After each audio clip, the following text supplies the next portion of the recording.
Shalom Bapak Ibu Saudara yang dikasihi oleh Tuhan. Hari ini saya ingin menyampaikan renungan motivasi kepada setiap kita dengan tema komitmen orang percaya. Nah, saudara, apa itu komitmen, saudara? Komitmen adalah suatu keadaan di mana seseorang membuat perjanjian atau keterikatan baik kepada diri sendiri maupun kepada orang lain, yang tercermin dalam sebuah tindakan atau perilaku tertentu yang dilakukan secara sukarela maupun terpaksa. Nah, saudara, berbicara tentang komitmen, saya teringat akan perkataan Rasul Paulus yang terdapat di dalam Filipi pasal 1 ayat 21 dan 22. Firman Tuhan berkata, "Karena bagiku hidup adalah Kristus, mati adalah keuntungan. Tetapi jika aku harus hidup di dunia ini," kata Paulus, "itu berarti bagiku harus menghasilkan buah. Mana yang harus aku pilih? Aku tidak tahu." Nah, Bapak Ibu Saudara yang dikasihi oleh Tuhan, Paulus diperhadapkan dengan dua hal. Dia mati adalah untung karena dia bertemu dengan Tuhan Yesus. Tetapi ketika Tuhan belum memanggil dia untuk bertemu dengan Yesus di sorga, maka artinya dia masih hidup di dunia, artinya dia masih hidup di bumi.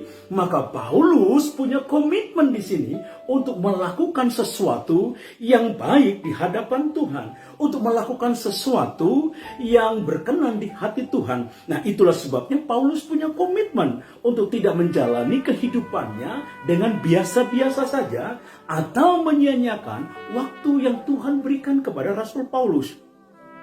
Melainkan dia bekerja, katakan. Melainkan dia bekerja lebih keras dibandingkan rasul-rasul yang lain. Nah, pengakuan ini tertulis di dalam 1 Korintus pasal yang ke-15 ayat yang ke-10. "Tetapi karena kasih karunia Allah aku adalah sebagaimana aku ada sekarang, dan kasih karunia yang dianugerahkannya kepadaku tidak sia-sia. Sebaliknya aku telah bekerja lebih keras daripada mereka semua, tetapi bukannya aku, melainkan kasih karunia Allah yang bekerja di dalam dirinya." Saudaraku yang kekasih di dalam Tuhan, sebuah pengakuan yang sangat berani. Dan itu bukan hanya sebuah pengakuan kaleng-kaleng, Bapak Ibu Saudara, tetapi pengakuan yang sungguh-sungguh. Sebuah komitmen yang dalam, di mana Paulus benar-benar memiliki tekad yang kuat untuk memberitakan keselamatan bagi banyak orang. Saudara, kita tahu bahwa di dalam Kitab Perjanjian Baru itu lebih banyak tulisannya Rasul Paulus, hampir 70%, saudara ya. 70-75% itu tulisannya Rasul Paulus, saudara. Itu artinya Paulus bekerja lebih keras daripada rasul-rasul yang lain. Bahkan Paulus berani untuk keluar dari zona nyamannya, dari Yerusalem, di mana di situ pusat kehidupan dan budaya, bahkan agama orang-orang Yahudi pada saat itu, dan melakukan perjalanan misi ke daerah-daerah terpencil, ke wilayah-wilayah orang-orang kafir. Untuk apa, saudara? Untuk memberitakan firman Tuhan, untuk memberitakan keselamatan bagi banyak orang, saudara. Bahkan bukan hanya kota-kota kecil, kota-kota besar, saudara. Di Asia itu banyak orang-orang percaya kepada Yesus karena pelayanan Rasul Paulus yang begitu luar biasa. Nah, Bapak Ibu Saudara, ada sebuah pertanyaan dari kawan-kawan kita. Dia pernah bertanya bahwa mengapa banyak lulusan STT yang menganggur? Mengapa banyak lulusan STT yang merubah haluannya?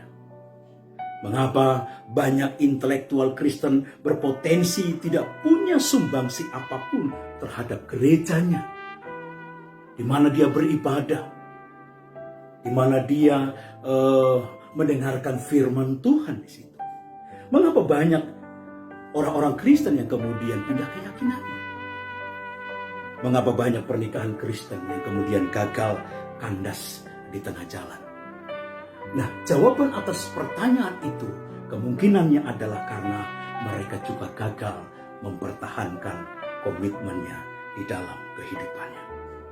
Mereka gagal mempertahankan komitmennya di dalam rumah tangga, di dalam imannya kepada Tuhan.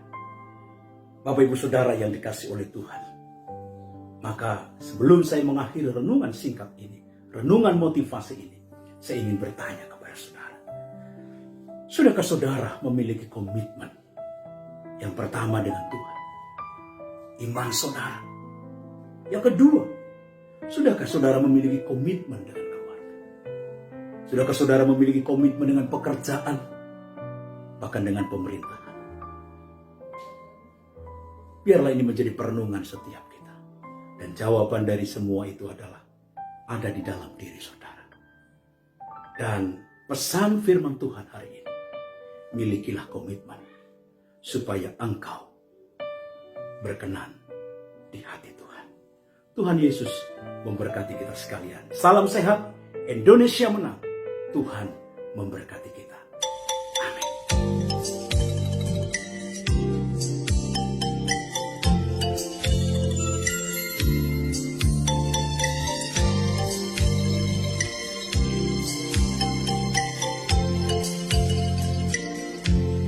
Aku ingin selalu berada di hadirat-Mu. Aku ingin selalu berlindung dalam nama-Mu.